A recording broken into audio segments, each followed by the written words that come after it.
the title of my talk. You're right, this talk really isn't about you.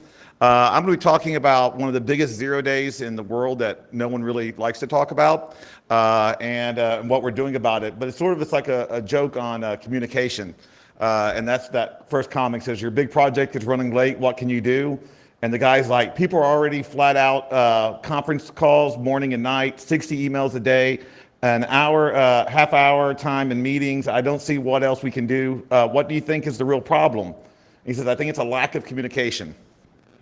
Really? It's like, so that's going to be the whole thing. That's like, that's going to be the whole theme through this is communication.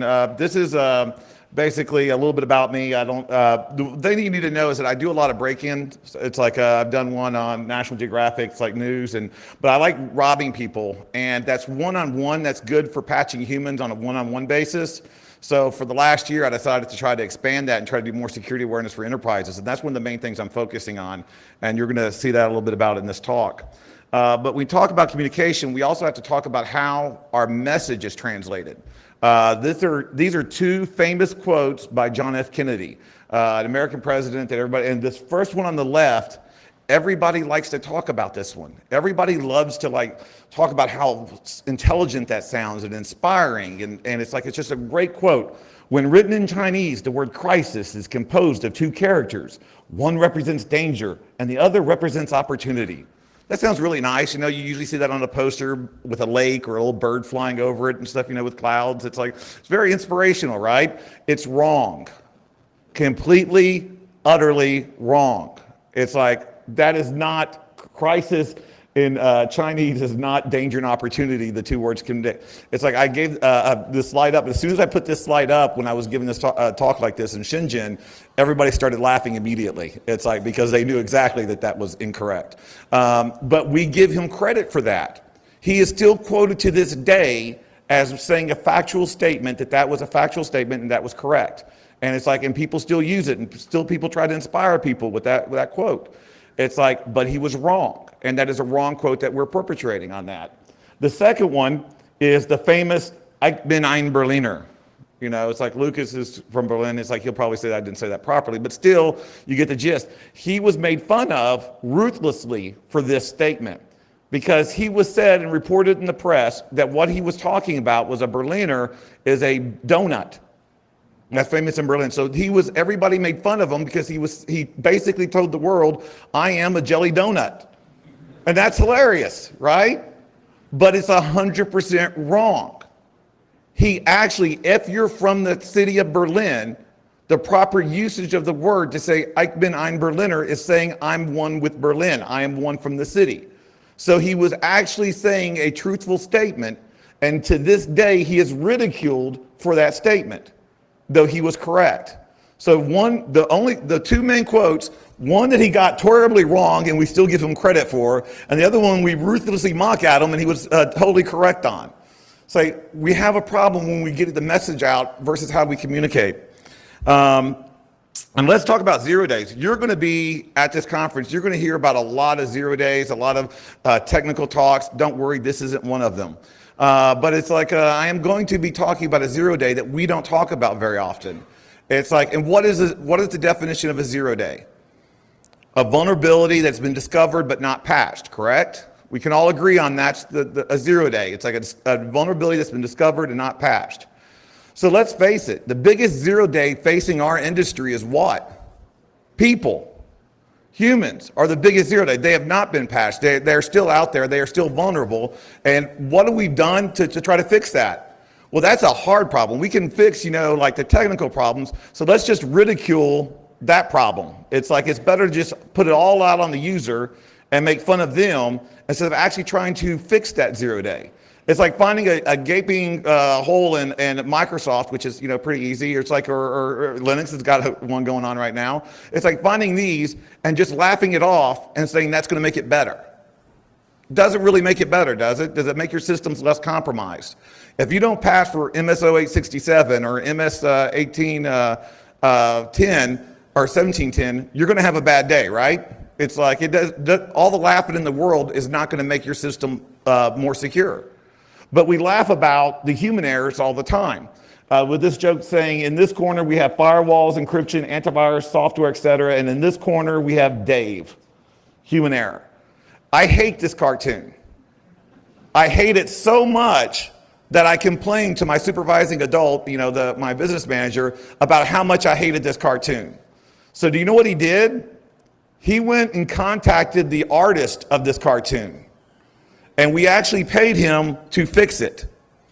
This is the way the cartoon should be. If you don't think that's the proper way for this cartoon to be, then you're part of the problem. It's like this should be what you rely on. We keep trying to get technology to solve our human problems instead of getting humans to help with our technology problem. I don't care how many Blinky boxes you buy, and I'm sorry for Blinky box vendors that are in the room, but it's like that's not going to solve your problems. Until we start addressing the root cause of a lot of our issues, which are people and how they deal with the issues, we're still going to keep getting compromised. It's like technology should augment the human. It should be an added layer of defense. It's not the solution. It never will be the solution. It's like, so we have to address that. And one of the things that people tell me the most about is like, yeah, but how do we get users to get involved in it? It's like, that's not part of their job. It's like they don't want to do those kind of things that'll make them more secure, study links, or it's like, or not fall for spear phishing. It's like, or scan devices before they plug them into their machines, or they don't want to do those things. And I'm like, are you serious? Do you know what people will do for money? People will do what's required of them to keep their job. This was a job. It's not really a job I'm particularly excited about, but it's like it was a job. It paid money. People will do what is required of them to stay employed. Our problem is we're not requiring them to be secure. We're adding it as an add-on. We're adding it as like, oh, you also need to do this. And there's no repercussions when they do it wrong.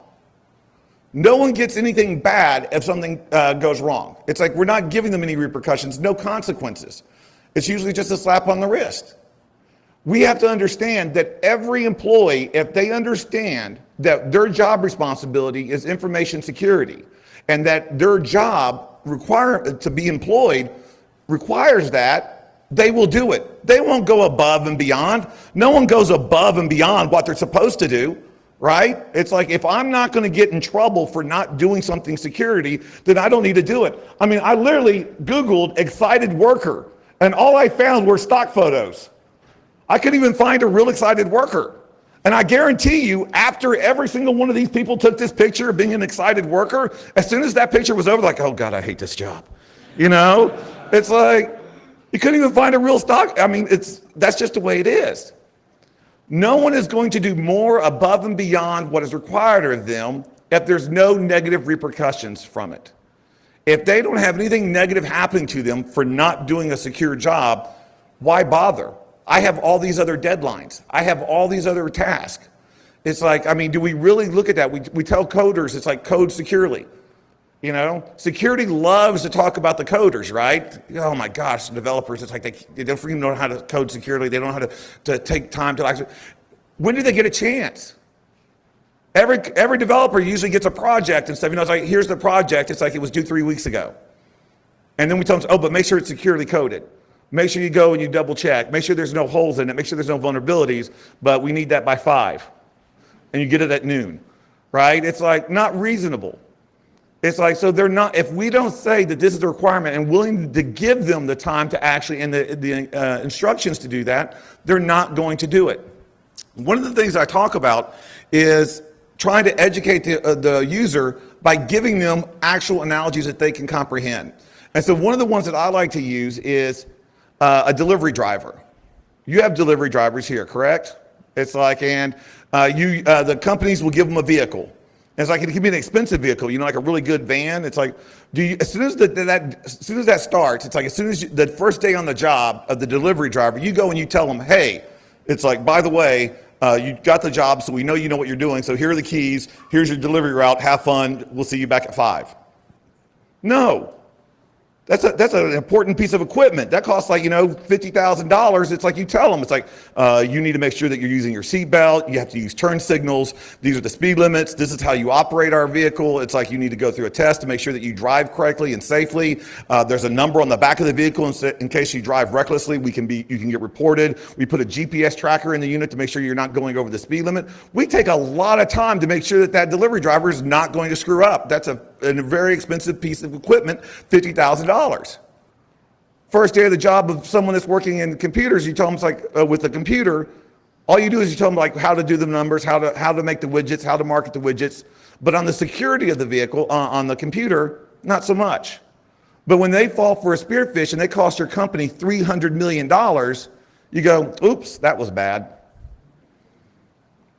An employee can lose millions of dollars from a computer, or a delivery driver can lose $50,000 from a van by having an accident.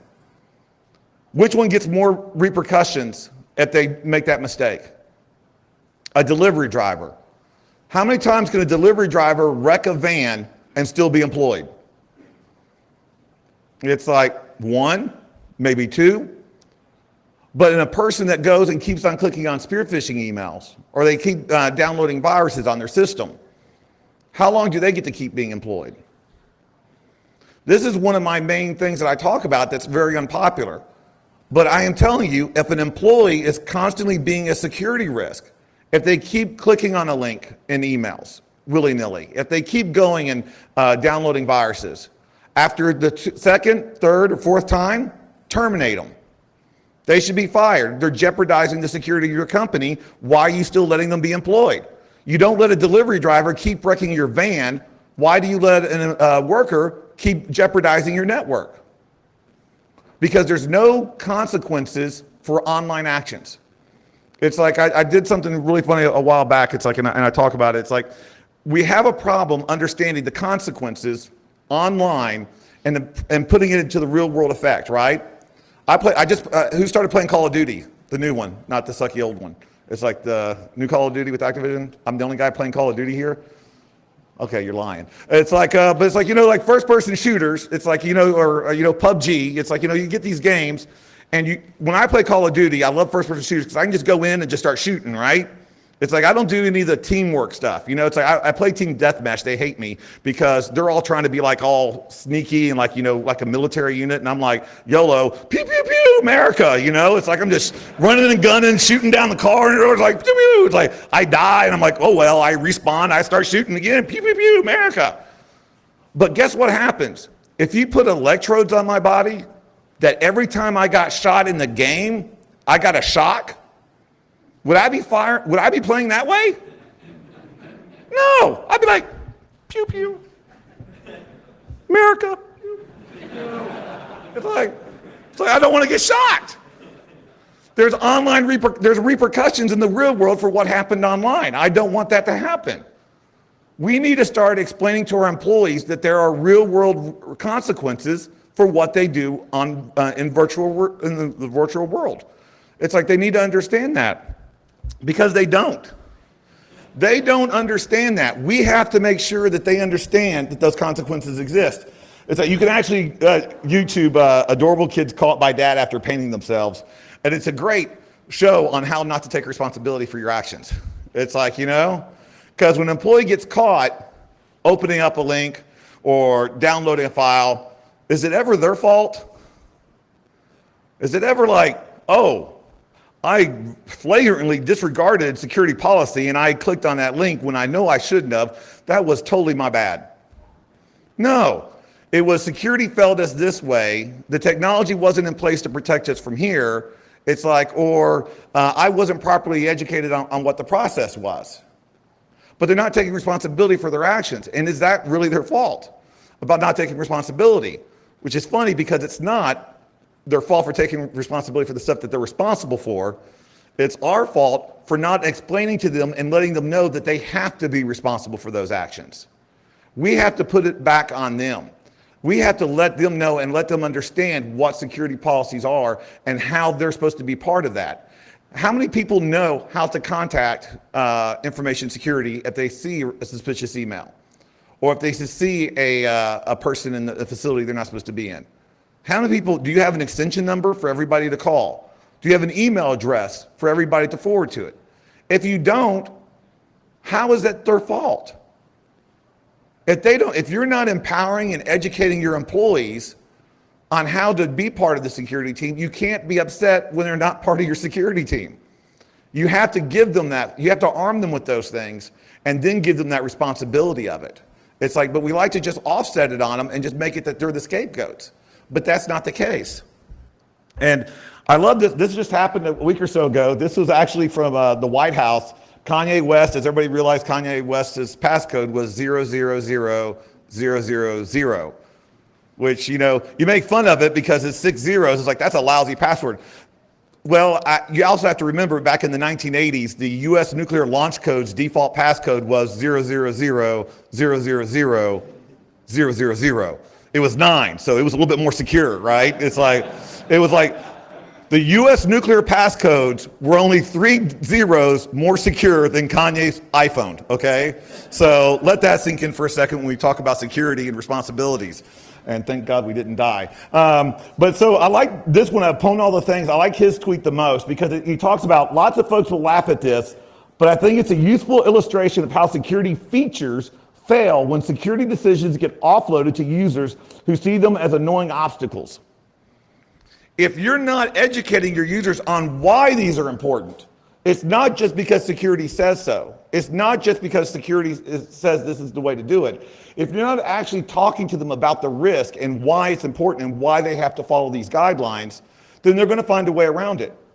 It's like, you know, one of the things I hate the worst is the word stupid user. You know, stupid user clicked on a link. Stupid user went to a website. I go, stupid information security didn't properly train their user. It's like, if you think users are stupid, do me a favor. Uninstall Solitaire from your machine. See how quickly that comes back, okay? If you want to put a policy in there saying that you'll, through the GPO, that you take Solitaire off see how quickly it comes back. People be very inventive when you take things away that they like. I was literally at a hacker meeting, a DEF CON groups meeting in Dallas one time, and there was a guy from an insurance company there. He did not blend well, okay? It's like, and he was there. You know why he was there? Because his company had just instituted a proxy that disabled Facebook from the desktop, and he Googled and looked for hackers so he could find a way to circumvent the proxy to get back to Facebook.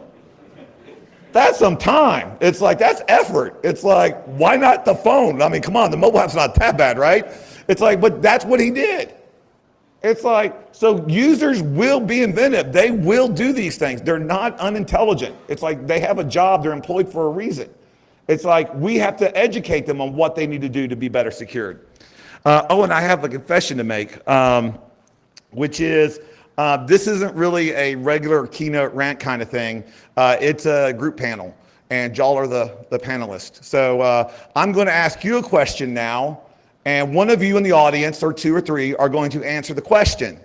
But don't worry, if no one wants to answer the question, I'm going to run into the audience and randomly pick one of you. Okay, and trust me, you in the back, I go there first, okay? So that's not saving you. It's like I need the exercise, so I will run back there and ask you first. So here's our first question. It's like, what is our biggest challenge in InfoSec when it comes to users? And also I have a translator, so you don't have to worry about not being able to see, well, I don't know how to say it in English. That's okay, I'll listen this way. So who wants to answer that question? Y'all gonna make me start off right off the bat running? We can do this. Someone's gonna raise their hand? Yes, someone raises their hand. Did you raise your hand? I'm gonna pick you anyway. Okay, here we go, hold on. Here we go. So, what is your biggest challenge in InfoSec when it comes to users? Ensiná-los a como identificar os links que eles não devem clicar, por exemplo. How do we actually help technology to modify? Oh, I forgot. You also get stickers. He's like, you should have said right off the bat, Jayson. It's like I would have answered the question. There you go. So one of the things is, how are we getting technology to properly do that? It's like, how do we augment it? It's like one of the biggest challenges is our technology augmenting the help of the users. We want them to identify links and emails. But how can they do that when there's actually JavaScripts that actually obfuscate what the link looks like until they click it? So yeah, technology has to be there. We have to use technology, but we have to use it in a way that augments the users. One of the things that I say that we do is a lot of people are using Exchange servers. Do you know there's an option in Exchange server that says any external email that comes in, you can add something in the subject line or the body of the message that says, warning, external email. It's ugly. It's like, we just had it implemented in one of the companies that I work with. They hate it. All the employees hate it. But you know what they don't hate? They don't hate having a CEO email coming in telling them to buy them $3,000 worth of iTunes gift cards because it comes from the CEO, and then actually buying into that because they didn't check the email header to see who it was. As soon as you see warning coming from an external email source, you know that it wasn't from your CEO. You instantly know that's not going to work. So there are ways that we can use to help obfuscate, to augment what these sources are. It's like you can do that. It's like we can use technology to do that. But we have to make sure that we're talking to the users and explaining to them what those technologies are for and what they're in place for and how they are not 100% correct. It's like there's no technology that's going to 100% fix the problem of anything. So we need to make sure that the users know that that's there, that helps augment their decisions, but it's not going to offset their responsibility of clicking on the links. Anybody else have an answer? Now that they know now that they know have stickers, it's like, yeah, they're all over the place. Okay, yeah, just a second. Okay, I'll go here and there. Oops, I don't have my, do you speak English? Okay, thank goodness, because I forgot the translator thingy. There you go. To make them understand the importance of a strong password is the most difficult thing. Oh, that's a good one. It's like one of the key things is like password reuse. One of the things I talk about when I do security awareness classes is I tell people stop using passwords. It's like stop using them. And they're like, it's like, Jayson, it's like, stop using passwords. It's like, I thought that was a good thing. Don't get on Twitter that Jayson says not to use passwords. Do you know that the space bar is actually a valid character in your network logins and most web applications? The space bar. So stop writing passwords and start writing passphrases. It's like, use the space, use the proper punctuation like I'm or I've or you've or would've or could've or didn't or can't. It's like, that's got the apostrophe in there and then the space and an exclamation point at the end. Substitute one letter for a number, and you've got an almost unbreakable passphrase. It's like, I mean, and you can reuse, you don't have to reuse them on different sites. Come up with different movie quotes or song lyrics. You know, a good movie quote is a great way to remember your web password. I mean, you know, you got I'll be back, or get to the chopper. Don't use Schwarzenegger quotes, they're too short. But you know, there's other movie quotes that you can use that is like will help you do that. I'm gonna get you on the next one, sorry. It's like, here we go. So the next question is, how do we engage users to be part of the security process and not part of the problem? How do we engage users to be part of the security process and not part of the problem? How do we engage with them? How do we get them to be part of it? What's a good way? Oh, there's one in the very back. Okay. I should have had my Wheaties. Oh, no, I'll run, it's fine. So here. Raise your hand again, I can't see you now. Don't let me run back there for nothing. Okay. Yes. Okay, I believe in gamification as a learning process to users. Perfect. Yeah, and we actually he was talking about gamification, which is really great.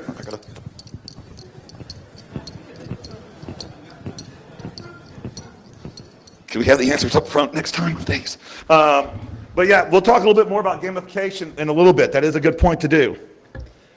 One of our other problems is ourselves. How many people here know how your company does business and makes money? I mean, the whole process from the beginning of are you sure I only have 10 minutes? Yeah, I was going to say, because I started way late. It's like, okay, I don't buy that. It's like, and I tell people the best example of not knowing what you're supposed to be doing when you're supposed to be securing something is the TSA. So they're a great example of incompetence, and I shouldn't say that too much because I have to go back. But literally, if you don't know how your company makes money, how can you protect it? Do you know what's important to them? I mean, and they may not realize what's important to them until it's gone, or till it's on ransomware, or it got hacked, or the database got stolen. So you need to make sure you're going through your company and finding out what's critical to them. Can they be out of email communication from their clients for an hour, or a day, or a week? Do they need web presence to continue work? Is that important? Can they be down for 5 minutes to an hour, or 5 seconds, and that causes an interruption? It's like some companies, depending on what business they are, they have certain requirements in certain ways. They may not need email automatically. They may not have a big web presence, so it's not important. It's like, where's the back end? What are the back end communication channels? It's like in your suppliers. Trust me, Target wish they would have realized what their security risks were when they were talking about back end vendors, right? It was an HVAC company that got them, not an actual intruder directly into their network. It was a third-party representative, but they didn't realize all the different connections that were coming in, and that was their problem. Also, how do we communicate? It's like, this is day 5 at the RSA conference. It's like, 'cause I like picking on RSA for some reason. No, I'm not paranoid after 4 days at an IT security conference. Who are you? Why are you asking me all these questions? You know? It's like, because we have a problem with how we communicate. When we communicate to executives and users, how do we talk to them? We usually talk to them the way we talk to each other, and then we look at them like they're idiots. Can I tell you something? It's like there is no executive in the world that needs to learn the terminology that you use to do their job. It is part of your requirement as a security professional to speak in terms that they understand readily. It's like, I don't care how amazing that NOP sled that you made, or you popped the shells, or you did whatever. If you talk in terminology that I don't understand, you wasted my time. How did I learn from that? I learned you're smart and you understand words and say words that I don't know, which makes me feel stupid, usually a lot, especially at these hacker conferences, right? It's like, but still, that's what we need to start doing. You need to communicate in the way that an executive understands. Metrics, pie charts, everybody loves pie, right? It's like, it's like pie charts, it's like numbers. Give them something concrete to go on. Explain it down. It's like, not dumb it down. Explain it down so they understand what the threats are and how it relates to the risk of their company and the risk of the profits and how you're going to mitigate that risk. You have to talk in their terminology. They don't have to talk in yours. So it would be nice if they did, wouldn't it? But it's not going to happen usually. So it's like, you need to better communicate to your executives and to your users. Do your users see you as a threat? Or do they see you as an ally? It's like most time when people see security, it's like it's not really a good thing, right? It's like, are we really going and trying to facilitate a communication between the users and security? Are we letting them know that I'm not just here to catch you surfing porn on the company computer? I'm here to see if you're secure. I'm here to help keep you employed and keep you having a job to make sure that we're still secure, because if our job is gone because of someone takes our database and steals our data, it's like we all lose our jobs. And you're partly responsible for that. You're helping keep the company secure, helps keep us employed. Are you communicating that to your users? If you're not teaching them that and showing them that you're not there just when they screw up, you're there to help them. Do lunch and learn sessions where you teach them how to secure their Wi-Fi at home. Teach them how to check their privacy settings on Facebook and social media. Teach them how to do these things, and you start becoming an ally, and then when they see something suspicious, they're more likely to come to you. It's like they probably see things that are shady and sketchy AF every single day, but they don't want to tell you because they don't want to deal with you. They don't want to look like they're in trouble. You have to change that look. So what is the biggest impediment you're facing in doing a more effective job? What's keeping you from doing a better job in information security? What do you think that is? I still got stickers. Okay, here we go. At least he's halfway, so that's good. Okay. I'm gonna have so much ice cream after this. It's awesome. Okay. Yes. As I say, the prejudice we have on the user always been done and don't know what the hell he's doing on the computer. This might be our biggest flaw. Okay, so. Oh, well, you can I'll also take the sticker back too. No. Okay, so yeah, we put unnecessary pressure on the user sometimes, where they feel like it's their responsibility to get to be like they're taking all the responsibility. You need to come as an ally. You need to show that they're there to augment, that they're part of the security team. If they don't realize they're part of the security team, they're never going to act like it. It's like they'll see you as an outsider. They need to see you as a team member. You need to show them that you're part of the team. That's one of the biggest things to do. So, what is your biggest accomplishment as it relates to creating a more secure environment at work? I should get everybody's hand up. What's the best thing that you've done to create a better secure environment at work? Oh, wait, hold on, he said something, so he volunteered. Hey, thank you for being up front. So what's your answer? Show the consequences. Oh, how do you show consequences? Many ways. For example, financial damages and network damages and so on. Perfect. It's like you show consequences. It's like there are so many wonderful examples of terribleness out there, right? Target, OPM, Experian. There are so many different, I don't need that anymore.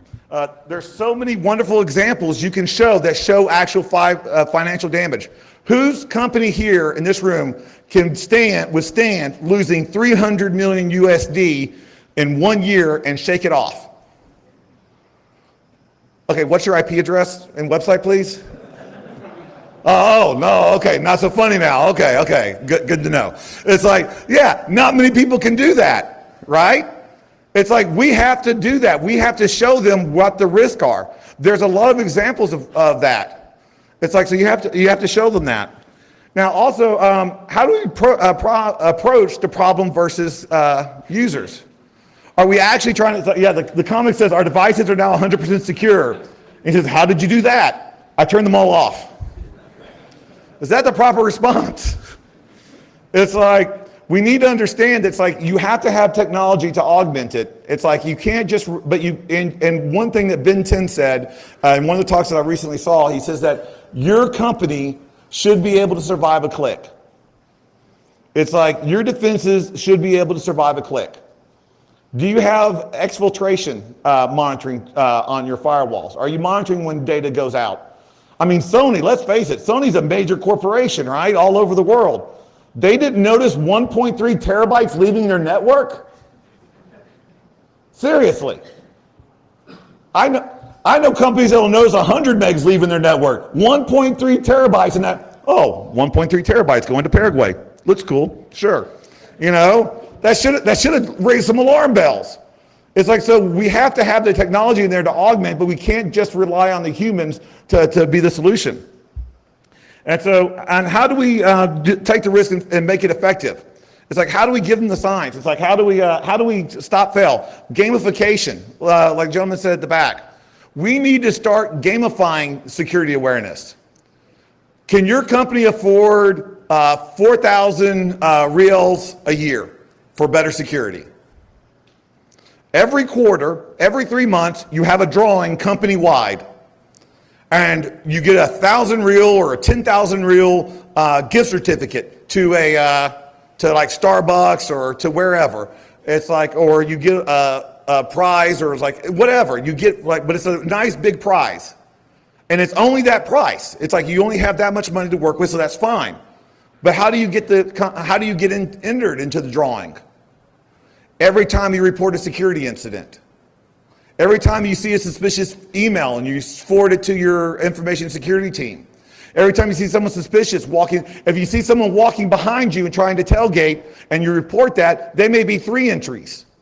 If it's just a suspicious email, you may just get 1 entry. It's like if you actually catch an actual real spearfish, that may be 5 entries. And you have to play to pay. You know, it's like you have to be security conscious if you want to get a chance to win. They still don't care about your data, don't get me wrong, okay? They still don't care about your security, but now there's something in it for them. That's how you do it. You make them invested in trying to be more secure. It's like, and how do we constantly deal with this, constant changing battlefield? It's like, how do we do this? It's like, we keep it interesting. We keep them engaged. It's like through monthly newsletters, through ways that we can keep talking to them, we keep them engaged in it. It's like, that's one of the things that we have to do. It's like, you can't just say, we've installed a security policy, we've done a web browser where they have to take 10 questions, it's like, and then go, boom, it's like, you answer that and you've done your security awareness class. We've got to do more than that. It's like, we've got to constantly engage them. Through monthly announcements, it's like heads up. It's like when there's an iOS patch that came out for the iPhone or the iPad, it's like, whatever iDevice. It's like, send a company-wide email out saying, by the way, there's a security patch out that you should update your phones. Let them realize that there's things that they need to take care of. It's like, you don't do that for every patch. It's like, it's like for Adobe, it would be like every 5 minutes you'd be sending out emails. But it's like, no offense to Adobe people in the room, but it's like still, it's like that's what you do. It's like you send them out alerts when there's like a major, when WannaCry was going on. It's like send out an executive letter to your executives letting them know what it was and what the repercussions were. It's like, that's a great teachable moment. It's like you start using those. It's like to better our education of our users. We don't just say, oh, crap, that's bad to ourselves.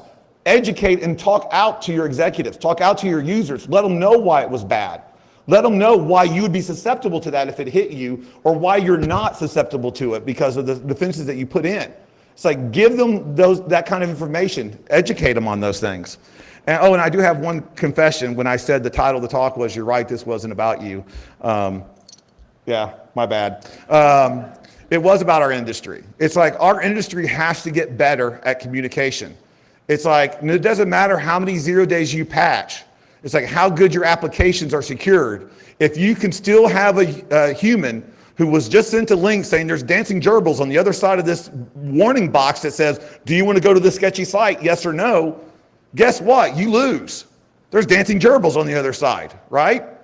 It's like we have to start communicating. We have to start creating a communication channel to our users if we want to be successful in this industry. It's like patching technology is not going to be enough. It's never been enough. It's like we just like to joke off and laugh it off, but it's not until we start patching to humans. And there is a patch for human stupidity. It's called education. And there it is. I'm done. Thank you very much. I think we have time for at least 1 or 2 questions if you want to question me now. It's like it put me on the spot.